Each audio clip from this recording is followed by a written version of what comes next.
이 동영상은 고 이병철 회장님이 남기신 24가지 질문들에 대해 과학, 논리, 역사를 통한 최초의 답변서 요약이다. 나는 이번 영상을 통해 두 가지를 알리고 싶다.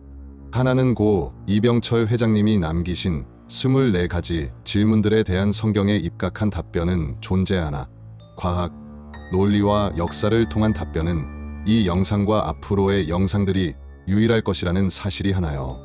다른 하나는 이 24가지의 질문들은 변증을 통한 방법만이 가장 확실하게 보일 수 있는 유일한 방법이라는 것이다. 이 영상과 앞으로 계속될 영상들을 통하여 궁극적으로는 하나님의 존재에 대한 증명에 있어서 가장 합리적인 방법이 바로 변증이며, 이를 통해 하나님의 존재가 드러나길 소망해 본다.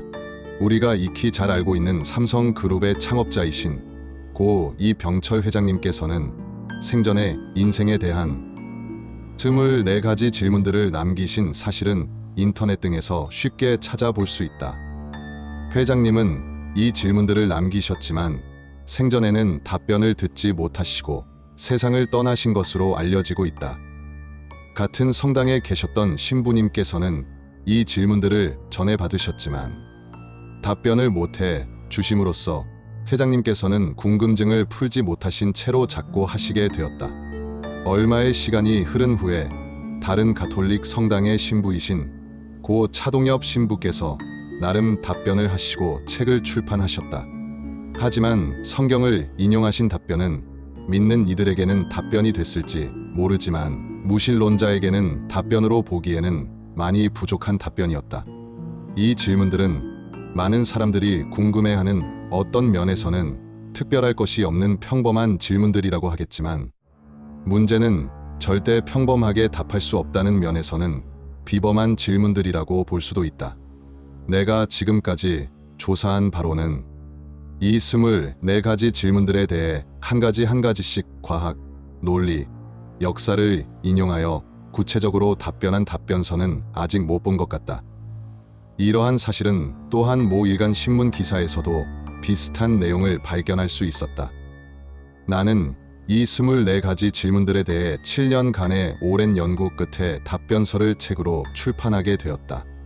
답변서의 내용이 많은 관계로 두 권의 책으로 나누어 제1권은 보다 쉬운 질문들에 대한 답변으로 약 4년 전에 이곳 LA에서 출판하게 되었다. 이 책은 변증전도 세미나의 교재나 변증전도에 관심이 많은 주위 가까운 분들에게 전달해 왔다. 물론 제2권은 출판만 남겨놓고 있다. 많은 분들이 아시는 것처럼 대부분의 형이상학적, 즉 철학적 질문들에 대한 답변에는 여러 가지 어려운 점들이 있다. 이 24가지 질문들에도 설명하기에 어려운 점들이 있다는 것은 사실이다. 우리가 경험으로 알고 있듯이 지식적으로 이해는 하고 있으나 설명하기에는 어려운 질문들과, 직감적으로는 알 수 있으나 논리적으로 이해시키기에는 어려운 질문들이 있다는 것도 알려진 사실이다. 물론 24가지의 질문들 가운데는 갖고 있는 지식으로 쉽게 설명이 가능한 질문들도 있다. 하지만 첫 번째 질문, 즉 신의 존재를 어떻게 증명할 수 있나? 신은 왜 자신의 존재를 똑똑히 드러내 보이지 않는가? 와 같은 질문에서 알 수 있듯이 답변하기에는 너무 광범위할 뿐 아니라 쉽게 답변할 질문들은 아니며, 모든 질문들에 대해 성경을 인용하여 답변을 주려 한다면 성경을 믿는 이들에게는 답변이 되지만, 성경을 믿지 않는 비기독교인들에게는 본인들이 믿지 못하는 성경의 인용은 무의미하다고 본다. 그래서 질문들에 대한 답변을 하는데 믿지 않는 이들을 위해서 성경 인용 대신에 내가 선택한 방법은 부정의 부정 논리이다. 부정의 부정 논리란, 만약 우리가 하나님이 안 계신다고 하나님을 부정하면 하나님이 안 계심으로써 나타나야 할 수많은 악한 일들이 보편적으로 지역에 관계없이 일어나야 하는데, 현실 세계에서는 많은 악한 일들이 보편적이고 전체적인 현상이 아닌 일부 그리고 아주 제한적으로만 일어난다는 것은 하나님이 안 계신다는 우리의 가설이 틀린 것이라고 논리적으로 설명할 수 있는데, 이러한 변증 방법을 부정의 부정 논리라고 한다. 구체적 예를 들어 설명하자면 정말로 하나님께서 안 계신다고 믿는 사람이 있다면 그는 양심의 가책을 전혀 느끼지 않고 어떤 일도 할 수 있을 것이고 그렇게 살 것이다. 하지만 우리의 현실 속에서는 다행히 하나님이 계시지 않는다는 확신으로 마음대로 살려고 하는 사람들은 지극히 소수에 불과하고 나머지 사람들은 그래도 나름대로 양심의 소리에 귀를 기울이는 편이고 잘못을 했을 때 양심의 가책을 느끼면서 그에 따른 두려움을 갖는 경우가 많다는 것이 바로 하나님께서 우리를 그렇게 인정하도록 만드신 증거라고 하겠다. 이는 우리 마음 가운데 절대적 도덕이 존재한다는 것이고 이것이 바로 하나님의 존재를 간접적으로 설명하는 것이라고 할 수 있겠다. 개별적인 변증 강의로 들어갈 때는 하나님이 없다고 믿는 사람들이 할 수 있는 사악한 구체적 예들을 가지고 하나님이 계시지 않는다면 인간이 얼마나 악해질 수 있는지를 보인다. 지금 우리의 세상은 오직 특정된 사람들만이 그런 악한 행동을 한다는 현실이 다행이며 이것이 바로 하나님이 계신다는 간접 증명이 될 수 있다고 본다. 위에서 사용한 간단한 부정의 부정 방법은 논리적으로 하는 변증 방법의 하나로서 이 방법은 세계적인 기독교 변증가인 윌리엄 레인 크레이그 박사의 책인 온가드라는 책을 통해 배우게 된 변증 방법으로 24가지 질문들을 연구 정리하여 7년간의 노력 끝에 위대한 무신론자의 믿음이란 답변서를 책으로 내게 되었다. 그리고 변증에 대해 확신을 얻게 된 중요한 계기는 세계적으로 유명한 무신론자인 크리스토퍼 히친스와 세계 제1의 변증가인 윌리엄 레인 크레이그 박사와의 논쟁 주제였던 신은 존재하는가에 대해 세계적인 관심을 끌었던 토론을 보고 변증이 얼마나 상대에게 설득력 있게 논리적으로 설명할 수 있는가에 대한 확신이 생겨 변증을 연구, 발전시켜 일반인들에게 더 쉽게 설명할 수 있는 나름대로의 변증 방법인 과학적, 논리적, 역사적 방법으로 기독교 변증을 시작하게 되었다.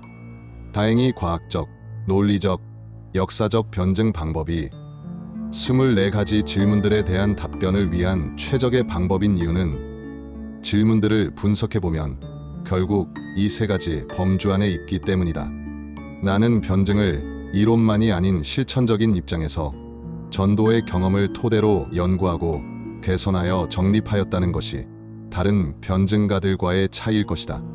이러한 변증 전도를 시작하게 된 결정적인 이유는 지금의 젊은이들에게 전도를 하는 데에는 이론과 실제를 겸한 실천적 변증 방법을 사용하는 것 이외에는 거의 다른 방법이 없다는 현실 때문이다. 사실 지금의 젊은이들은 과학적, 논리적, 역사적 변증이 아니면 복음 전파 자체가 아주 힘든 세대이다. 그러므로 더욱 변증적 전도가 빛을 볼 수 있고 우리 모두가 알아야 할 기본 지식이라고 하겠다. 여기에 한 가지 덧붙인다면 이 변증적 전도 방법을 통하여 자녀들의 여러 가지 질문들에 대해 기독교에는 답이 없다가 아니라 기독교만이 답을 줄 수 있다고 자녀들을 기독교로 이끄는데 아주 우수한 방법이라고 말하는 것에 나는 전혀 주저함이 없다.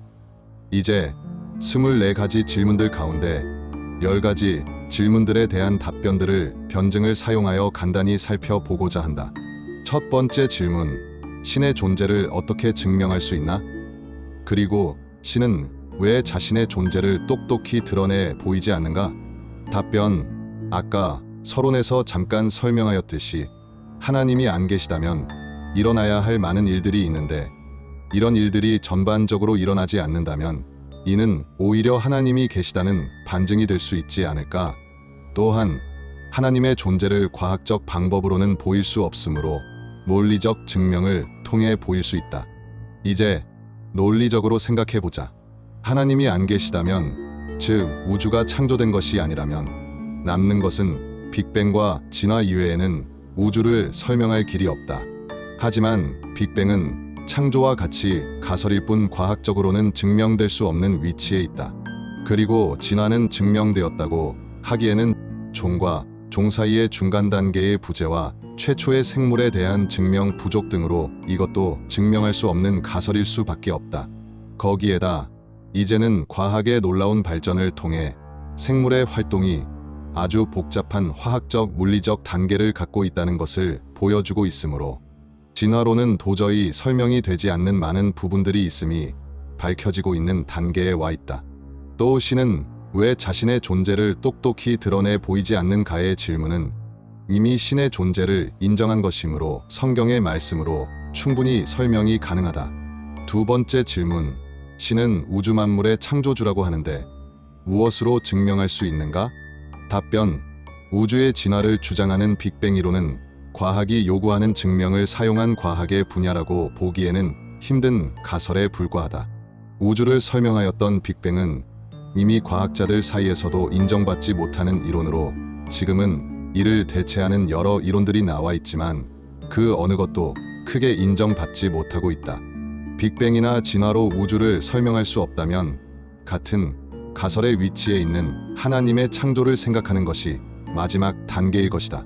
여기서 한 가지 유념할 일은 창조는 빅뱅이나 진화와 같은 많은 비판을 받을 이유가 없다는 점이다. 능력의 하나님이 창조하셨다면 거기에는 반론을 제기할 이유가 없다는 것이 창조의 큰 장점이라 하겠다. 세 번째 질문, 생물학자들은 인간도 오랜 진화 과정의 산물이라고 하는데 신의 인간 창조와 어떻게 다른가? 인간이나 생물도 진화의 산물이 아닌가? 답변, 진화의 모순을 보임으로써 지금의 과학자들조차 진화를 믿지 않는다는 현실들은 진화론의 허구를 보일 수 있다. 또한 진화론은 절대 설명이 안 되는 과학적 사실들과 진화가 과학의 정당성에 문제가 있음을 보임으로써 진화론을 부인하고 나면 다른 대안은 오직 창조밖에는 없는 것이다. 한 가지 더 언급하고 싶은 것은 창조로 이야기한다면 진화에서와 같은 많은 문제가 없으며 오히려 더 깨끗하게 정리될 수 있는 큰 장점이 있다. 네 번째 질문, 언젠가 생명의 합성, 무병장수의 시대도 가능할 것 같다. 이처럼 과학이 끝 없이 발달하면 신의 존재도 부인되는 것이 아닌가? 답변, 과학은 아무리 발전하여도 신의 영역을 넘을 수는 없다. 왜냐하면 신은 무에서 유를 창조하지만 과학은 무에서 유를 창조할 수는 없기 때문이다. 그러므로 과학은 자체로서 분명한 한계를 갖고 있다. 과학이 신을 대체할 수 없지만 만약 그런 위치에 인간이 서게 되는 일이 생기면 인류는 행복이 아닌 엄청난 불행을 겪게 된다고 본다. 이유는 인간이 더 이상 인간이 아니기 때문에 인간으로서 얻는 이익보다 잃는 것이 훨씬 더 많아지기 때문이며 어느 신적인 능력자의 종이 될 것은 분명하기 때문이라고 본다. 다섯 번째 질문, 신이 인간을 사랑했다면 왜 고통과 불행과 죽음을 주었는가? 답변, 이 질문에는 이미 많은 현대의 기독교적인 변증가들, 예를 들면 C.S. 루이스나 팀 켈러 목사님의 설명으로도 어느 정도는 설명이 가능하다. 이러한 고통과 불행과 죽음에 대한 이유에 대해서는 나의 책에서 여러 가지로 자세히 설명하였다. 여섯 번째 질문, 신은 왜 스탈린이나 히틀러 같은 악인을 만들었나? 답변, 이는 신의 존재를 인정하는 것이므로 일반적인 기독교적 답변으로도 가능하다. 일곱 번째 질문, 예수는 우리의 죄를 대신 속죄하기 위해 죽었다는데 우리의 죄란 무엇인가? 왜 우리로 하여금 죄를 짓게 내버려 두셨는가? 답변, 이 질문도 신의 존재를 인정하는 것이므로 죄에 대한 기독교적인 답변으로 가능하다. 여덟 번째 질문, 성경은 어떻게 만들어졌는가? 그것이 하나님의 말씀이라는 것을 어떻게 증명할 것인가?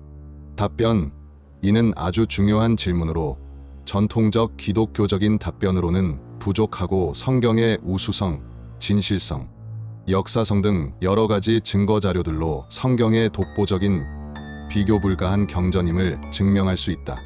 아홉 번째 질문, 종교란 무엇인가? 왜 인간에게 필요한가? 답변, 이는 사회학적, 역사학적 관점에서 답변을 할 수 있으나 기독교의 독특성을 통해 봤을 때는 기독교 안에서의 답변은 곤란한 측면이 있다. 이유는 종교는 인간이 만든 것이지만 기독교는 하나님이 주체가 되셔서 만드셨기 때문이다. 이런 관점에서 기독교는 종교가 아니며 종교의 정의는 사회학적으로 답변할 수 있는데 보통 경전, 내세, 유일신의 존재를 갖고 있을 때 종교라 부를 수 있다.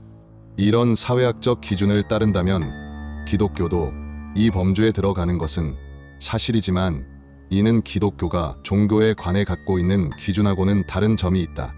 또한 인간에게 종교가 필요한 이유는 인간이 갖고 있는 연약함, 달리 표현하면 내재하는 두려움 때문이라는 것이 심리학에서도 주장하는 이유이다.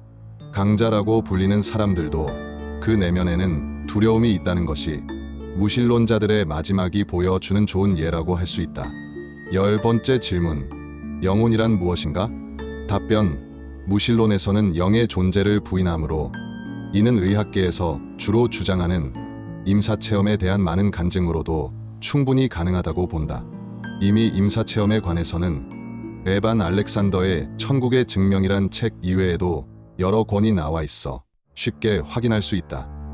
또한 한국에서 흔히 볼 수 있는 무당의 행위들을 통해 영적인 세계가 있음을 설명할 수 있다. 악령의 존재도 영적인 존재이므로 영적인 세계가 있음을 실증을 통해 보일 수 있다. 그리고 무당 생활을 하면서 이미 영의 세계를 경험한 후 기독교로 개종한 여러 무당들의 간증들에서도 영적인 세계가 있음은 쉽게 확인 가능하다.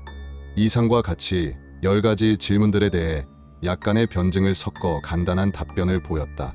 지금까지의 내용들은 변증의 표면만 보인 것에 불과하며 앞으로 이어지는 영상들에서는 과학, 논리, 역사를 이용하여 24가지 질문들의 답변을 대신하는 영상들을 계속 올릴 예정이다. 특별히 24가지 질문들의 요점은 한 가지로 모아질 수 있는데 이것은 곧 하나님의 존재에 대한 증명이라고 할 수 있다. 앞으로의 영상들은 바로 여기에 포커스를 맞추어 과학, 논리, 역사를 통한 하나님의 존재 증명이 요점이라고 하겠다. 이를 통해 자녀들의 질문들이나 무신론자들의 주장에 대한 충분한 답변이 되리라고 믿는다. 여기에 더하여 믿는 이들에게는 무조건 믿는 것이 아니라 믿음에 대한 충분한 이유가 있음을 보여줌과 동시에 우리의 믿음의 확실한 근거를 밝힘으로써 믿음을 더욱 확신 가운데 갖게 하는 큰 주춧돌이 되리라 믿는다.